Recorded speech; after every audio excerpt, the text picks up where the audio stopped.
variant Omicron, les experts observent une réduction de 2/3 des hospitalisations pour la Covid-19 par rapport à Delta. Une dose de rappel de vaccin offrirait également une protection supplémentaire. Mais les experts se montrent prudents. L'étude écossaise n'a examiné aucune personne hospitalisée et âgée de moins de 60 ans. Ces données sur le variant Omicron sont toutefois confirmées par une autre étude britannique. Les scientifiques ont constaté une réduction de 20 à 25% dans tout type d'hospitalisation pour Omicron par comparaison avec Delta et une réduction de 40 à 45% dans les hospitalisations pour une nuit ou plus. En revanche, des questions se posent. La diminution de cas graves est-elle due au fait que ce variant est moins dangereux ou est-ce que la population est mieux protégée par le vaccin ou une précédente infection? Bonjour Laurent Toubiana, vous êtes professeur en épidémiologie et vous êtes chercheur à l'INSERM. Merci de nous avoir rejoints via la technologie. Un mot évidemment sur ces deux études concomitantes. Faut-il leur accorder un quelconque crédit? On a vu quand même les limites de ces études qui, a priori, n'étaient pas basées sur des études empiriques, en tout cas pas exhaustives. Est-ce que vous trouvez ça encourageant néanmoins aujourd'hui? Alors, tout d'abord, je ne suis pas professeur, je suis chercheur. C'est une toute petite différence, mais j'aimerais pas usurper un titre. Ensuite, oui, j'écoute assez peu. Vous m'entendez? Oui, je vous entends. J'écoute assez peu la télévision et la radio depuis un certain temps et en effet j'ai comme l'impression que nous avons affaire là à une information rassuriste. On m'a souvent traité de ce nom-là et voilà, je suis assez content parce que enfin on va pouvoir se sortir d'un cauchemar, je l'espère, car pour moi nous sommes face à une sorte de gigantesque mensonge, probablement l'un des plus grands mensonges de tous les temps. Donc voilà, je vous annonce ça très tranquillement, mais je vais le développer par la suite si vous le voulez bien. Je tiens à signaler que je suis épidémiologiste à l'INSERM et que je n'ai évidemment aucun conflit d'intérêt avec qui que ce soit et en général mes interventions me posent plus de problèmes que d'intérêt. Voilà. Ça nous va bien, tiens, voilà qui va nous arranger. Un mot quand même, j'aimerais qu'on revienne sur ces études. Est-ce que vous allez dans ce sens? Est-ce que ce sont des choses que vous faites à votre niveau, au niveau de la recherche, de voir quel est l'impact réel sur l'hôpital d'un nouveau variant et en l'occurrence celui-ci, qu'en pensez-vous? Écoutez, moi je fais de l'épidémiologie depuis 30 ans et je suis parmi les rares Français à faire de l'épidémiologie de maladies transmissibles. Il n'y en a pas tant que ça en France. Donc en épidémiologie, ce qui est important, ce sont les malades et donc les gens malades. Et le chiffre du nombre de malades est tombé hier par le réseau Sentinelle, mais tout ça est corroboré par d'autres réseaux, je m'en expliquerai plus tard. Le chiffre de malades, c'est exactement 40 malades en une semaine pour 100 000 habitants en France. 40 malades.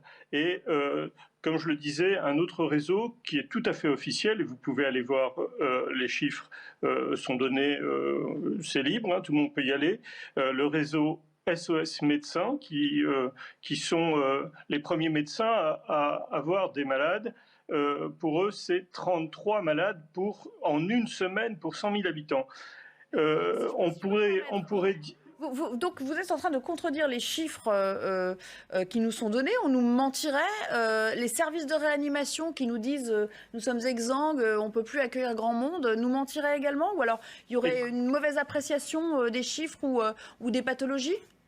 Alors écoutez, ça fait maintenant presque 2 ans, bientôt ça va faire 2 ans, qu'on nous raconte à peu près la même histoire. C'est la 5e fois qu'on nous raconte, on a exactement le même scénario. Si vous voulez, les chiffres en admission hospitalière de cette semaine sont exactement de 12,9 admissions à l'hôpital pour Covid en une semaine pour 100 000 habitants.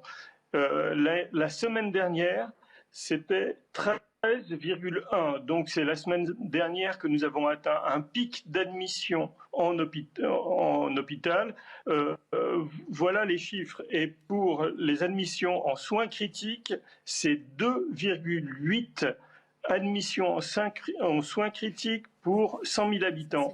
J'aimerais quand même rappeler une chose. Oui. 100 000 habitants, ça fait quand même beaucoup de monde. Juste pour donner une petite échelle, pour 100 000 habitants, il y a 5 800 lits d'hôpitaux. Vous voyez, on a 12,9 admissions pour 100 000 habitants en une semaine et on a 5 800 lits d'hôpitaux pour la même population. Merci beaucoup en tout cas de nous avoir donné votre sentiment et je vous confirme, vous n'allez pas vous faire que des amis aujourd'hui en nous donnant tous ces chiffres, même si... Mais c'est pas grave parce que à terme, je sais que je n'ai pas d'amis depuis très longtemps, mais ce que je dis, tout le monde peut le vérifier et j'espère que tout le monde sortira de cette torpeur invraisemblable dans laquelle nous sommes. C'est une torpeur, et Éric de Rijkmaten vient de le rappeler, qui coûte très cher à la population française.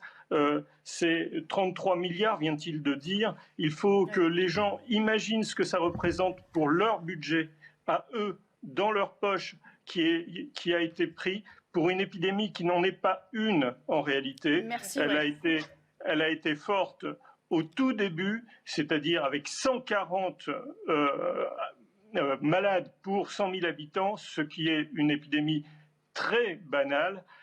Voilà ce qu'est cette épidémie. Je sais que ce que je peux dire peut sembler totalement ahurissant, mais c'est la réalité. Je vous confirme que même moi, ça me surprend beaucoup, en fait.